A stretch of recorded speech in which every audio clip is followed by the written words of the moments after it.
Antara yang dibincangkan, kerajaan mempertimbangkan untuk mengisytiharkan darurat di Dun Bugaya dan Parlimen Greek serta keberkesanan TV pendidikan kepada pelajar dalam tempoh PKP ini.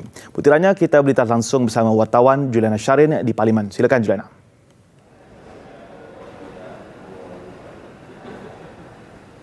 Terima kasih Amirul. Kerajaan sedang mempertimbangkan untuk mengisytiharkan darurat di Dewan Undangan Negeri Bugaya dan juga Parlimen Greek seperti mana yang dilaksanakan di Parlimen Batu Sapi. Menteri di Jabatan Perdana Menteri Datuk Taqiyuddin Hassan berkata keputusan itu akan berlandaskan kepada faktor tertentu. Adakah kerajaan bercadang untuk menasihati Seri Paduka Baginda Yang di-Pertuan Agong bagi mengisytiharkan darurat di Dun Bugaya dan Parlimen Greek seperti di Parlimen Batu Sapi. Nyatakan rasional jika ianya ingin dilaksanakan. Tindakan yang sama juga akan dipertimbangkan dan dilaksanakan untuk bagi Dun Bugaya dan Greek sekiranya berdasarkan penilaian risiko oleh Kementerian Kesihatan dan Majlis Keselamatan Negara MKN, ianya berlandaskan sebagaimana di Batu Sapi.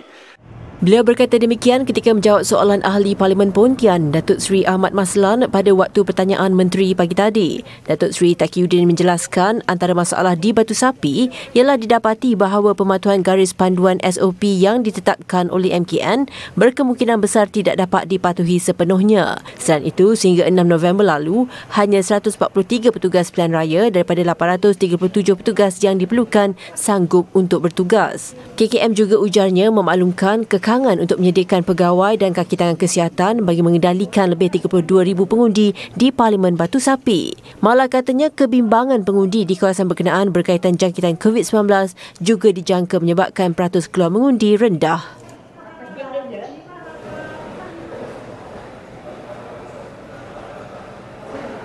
Dewan Rakyat turut dimaklumkan mengenai khidmat doula hanya selaku peneman wanita hamil ketika proses melahirkan dan juga berpantang dan bukannya sebagai penasihat atau pemberi khidmat perubatan.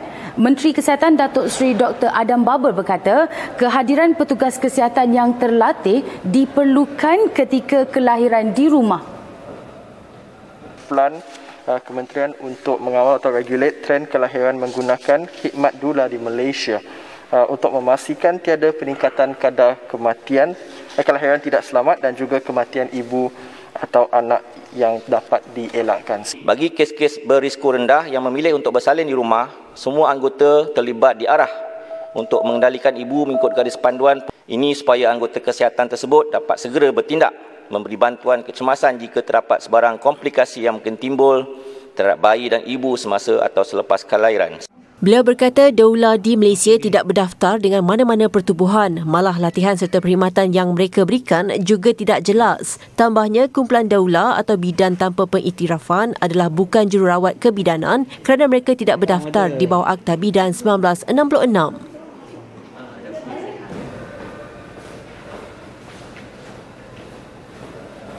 Kemudahan TV Pendidikan berjaya membantu meningkatkan akses murid kepada bahan pembelajaran. Menteri Kanan Pendidikan Dr. Razzie Jidin berkata, keberkesanan TV Pendidikan dilihat dalam konteks peluasan kebolehcapaian terutama dalam kalangan murid di kawasan yang tidak mempunyai akses internet atau tidak memiliki peranti. Jelasnya untuk tujuan itu Kementerian Pendidikan sudah menambah masa siaran TV Pendidikan dan memulakan siaran TV Pendidikan selama 3 jam di saluran NTV7 mulai semalam. Bagi memastikan keberkesanan video pendidikan dalam pembelajaran, setiap video yang hendak dihasilkan akan melalui proses kawalan kualiti yang ketat. Antaranya pelibatan guru pakar mata pelajaran dan guru cemerlang dalam penyediaan skrip serta penyampaian video.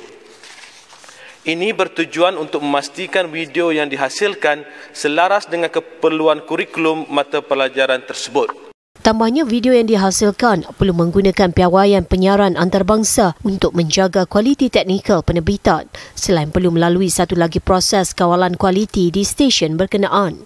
Katanya lagi, tinjauan yang dijalankan mendapati rancangan TV pendidikan mendapat sambutan menggalakkan daripada murid, guru dan ibu bapa, dengan 96.4% murid bersetuju supaya slot TV pendidikan ditambah. 98.7% murid, 98% guru dan 96% ibu bapa dan penjaga juga bersetuju rancangan TV pendidikan dilanjutkan selepas tamat Perintah Kawalan Pergerakan PKP.